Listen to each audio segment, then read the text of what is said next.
ठाण्यातील चंदनवाडी परिसरात असलेल्या 3 टाक्यांमधील पाण्याची विभागणी विविध ठिकाणांच्या भागांमध्ये होत आहे, परंतु चरई येथे कमी दाबाने पाणी पुरवठा होत असल्याने येथील नागरिकांची स्वतंत्र जलकुंभाची मागणी होती। या मागणीचा पाठपुरावा करत स्थानिक आणि माजी नगरसेवक सुधीर कोकाटे यांना यश आलं असून काल या जलकुंभाचा भूमिपूजन सोहळा नवनिर्वाचित खासदार नरेश म्हस्के यांच्या उपस्थितीत पार पडला।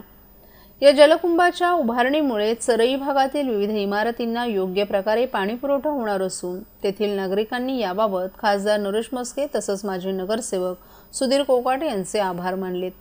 या कार्यक्रमाला उपविभाग प्रमुख अनिल सोनावळे, उपविभाग प्रमुख नरेंद्र मालसुरे, उपविभाग प्रमुख सिद्धू यादव, बीजेपी मंडळ अध्यक्ष परेश शहा, अरुण धारवे आणि चरई परिसरातील नागरिकही मोठ्या संख्येने उपस्थित होते। नगरसेवक सुधीर कोकाटे यांच्या प्रयत्नांनी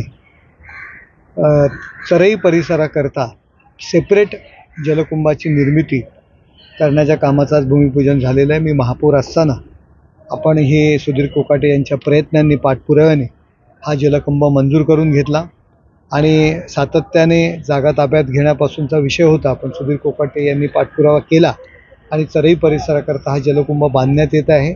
वर्षभरात त्याचं काम पूर्ण होईल आणि एकदा जलकुंभ बांधून झाला तर चरई परिसरातील पाण्याची जी काही समस्या आहे ती दूर होणार आहे।